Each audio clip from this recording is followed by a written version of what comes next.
আসলে এটা তো খেলা করতে হলে কুদ্দুতি বিষয়, মানুষরা দাঁড়ি করতে পারবে না, কুদ্দুতি বিষয়। এটা আল্লাহ যদি জারি করায় দেন তখন হবে, আল্লাহ হবে কেমন? যদি মানুষের মন পরিবর্তন করায় দেন, ইয়ে করে দেন, তাইলে হবে, কেমনে হবে? মানুষ তো সারাদিন দুনিয়ার পিছনে দৌড়ায়, সে দিনদারি বুঝে না, সে খেলাবোধ বুঝবে কোথেকে? সোজা জিনিস তো না, অনেক কঠিন জিনিস।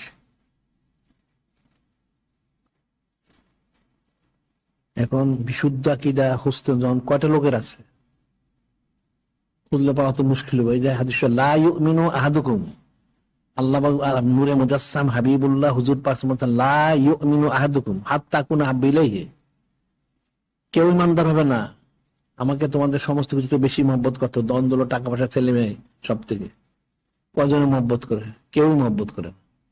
ইমানদার তো নাই। আল্লাহ ইমান আনবে, আমলে চলবে, তাই আমি খেলাবত দিব। ইমানও নাই, আমলে চলেও নাই, বাচ্চার খেলাবত নাই, ঠিকই তো। এত সহজ তো না।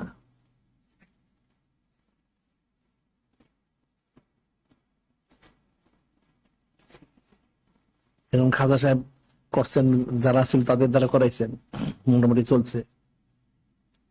বা বড় বিশ্বের মধ্যে দেয় কোনো সময় যায়, মোটামুটি হয়তো ওনার ভয়ভীতির কারণে মোটামুটি কিছু করছে।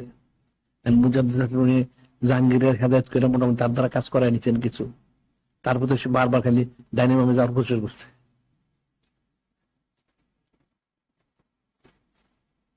আর হাকিকি তো তারা মানে নাই আসলে। হাকিকি মানতো, তাহলে ডাইনামামে যায় কেন? বিষয়গুলো তো কঠিন তো। তারপর জাহাঙ্গীরের অনেক সভাসদ ওনার মুরিদ, ওই মুরিদ হলে কি বল, তার তো ওইরকম ইসলামপ্রাপ্ত না। উনি তো নসিহত করতেন সবসময়, এই জন্য মুক্ত অনেক চিঠি আছে তাদের সম্পর্কে।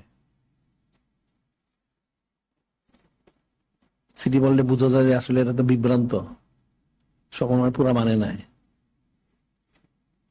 যতটুকু মানছে ততটুকু ফায়দা পেয়েছে।